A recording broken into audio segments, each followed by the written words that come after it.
Oui, c'est moi. Et vous n'avez même pas honte. Il est bien des raisons pour lesquelles on pourrait avoir honte, mais celle dont vous parlez, jamais. Que savez-vous de ce que je parle? Que savez-vous de ce que je dis, ce que je pense? Freluquet! Madame, vous parlez à un prince qui a tué. Et qui n'a qu'une couille. C'est bien votre problème. Je vous rappelle, madame, que nous sommes seuls dans ce jardin et que je porte à mon flanc une dague. Une dague. Et qu'en feriez-vous? Même pas me couper une rose. Madame, je suis un prince et j'ai tué. Il semble que je l'ai déjà dit.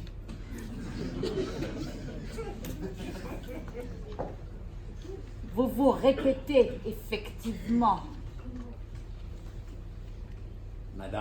Madame, et si nous laissions là nos querelles? Si nous tentions de nous rapprocher?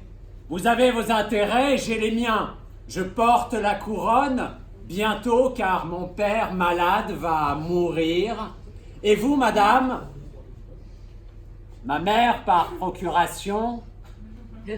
Je pourrais vous céder une partie du royaume. Je le prendrais volontiers, mais je vois dans votre œil autre chose.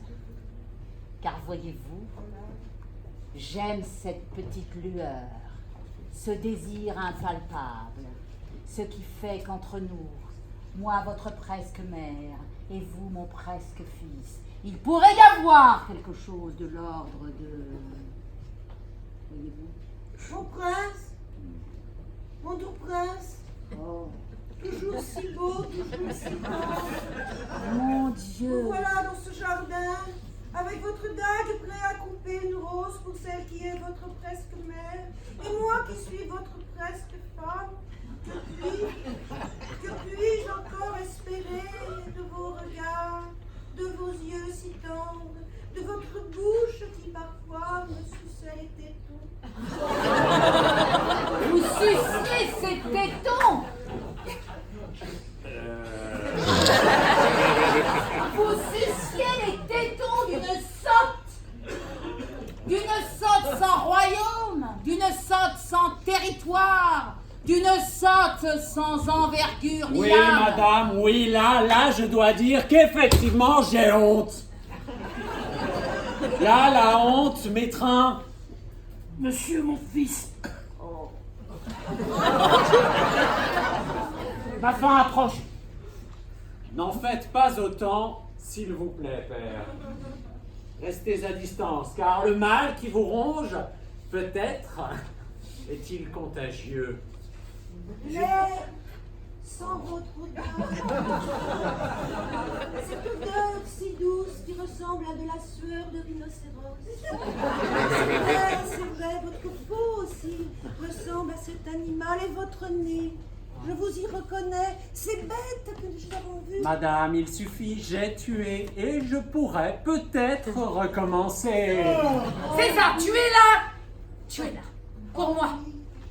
Plutôt que de vous perdre, prenez mon cœur. Il y a un peu de Prenez-le là où courage il de est. temps en temps. Prenez-le là où il est, mon amour. Nous devions nous marier, je ne demande qu'à mourir puisque... Mon fils, ne fais pas ça, ma fin est proche. Restez à distance, père, restez à distance. Après avoir bu cette coupe que vous m'avez tendue, vous allez maintenant être sacré roi. Elle va se noyer.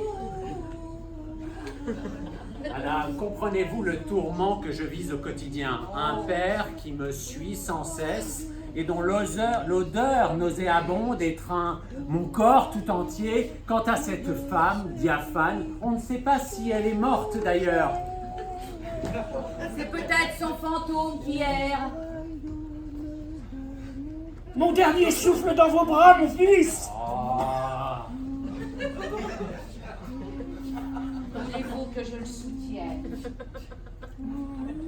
Voilà une idée. Ce qu'il nous faut quitter la Moi, s'il y en a un qui meurt, Hein? s'il y en a un qui meurt, Oui. tu penses qu'ils vont nous garder? Oh bah oui, de toute façon, nous on est vendus avec l'immeuble. Hein. Nous sommes que des derniers. Allez sous terre, laissons-les seuls ici. Ça m'endort, ça. Eh bien voilà! Profitons de ce silence un instant.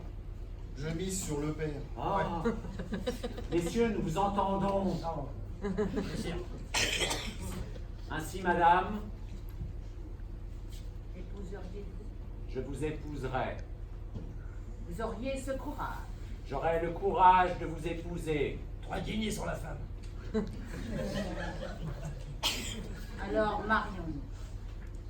Et madame, soyez certaine que vos tétons seront âprement léchés. Enfin une bonne nouvelle dans le royaume d'Angleterre, qui réjouira les âmes des femmes en jachère, des femmes mal baisées par des hommes inconscients, des femmes abandonnées par des hommes sans avenir. C'est pas consanguin tout ça? Le soleil darde ses rayons pour accueillir votre hyménée. Approchez-vous, mes enfants. Ah, Croyez-vous vraiment qu'avec les 2 corps immondes qui sont vos capsules existentielles, vous allez pouvoir arriver à former un couple digne de ce royaume? nous y arriverons, archevêque. Nous y arriverons par votre crosse, par votre mitre et par Dieu Tout-Puissant. Eh bien, je crois plus en ma crosse et ma mitre qu'en Dieu Tout-Puissant. Car il y a des moments où même la puissance de Dieu ne peut pas aller devant un anathème, devant un sacrilège, devant une union immonde qui ne peut donner que des gosses à jeter dans la rivière. Enfin, respectons quand même les rites. Madame, acceptez-vous de prendre pour époux celui-là? Ça va bien titer, moi. Oui, je l'accepte. Je le veux. Monsieur, vous, malheureusement, il ne vous est pas demandé votre avis. Vous devrez subir ce sort. Elle vous a accepté, vous vous agenouillerez devant elle. Vous baiserez ses pieds avant ses tétons et vous la suivrez pas à pas dans les miasmes et la pourriture de ce monde. Faut souffler avant. Oui. Quel beau moment que celui-là. Madame, mon cœur est enclin à la joie. Et maintenant, Un nuage de lait? Je pense qu'il faudra se séparer de ses serviteurs.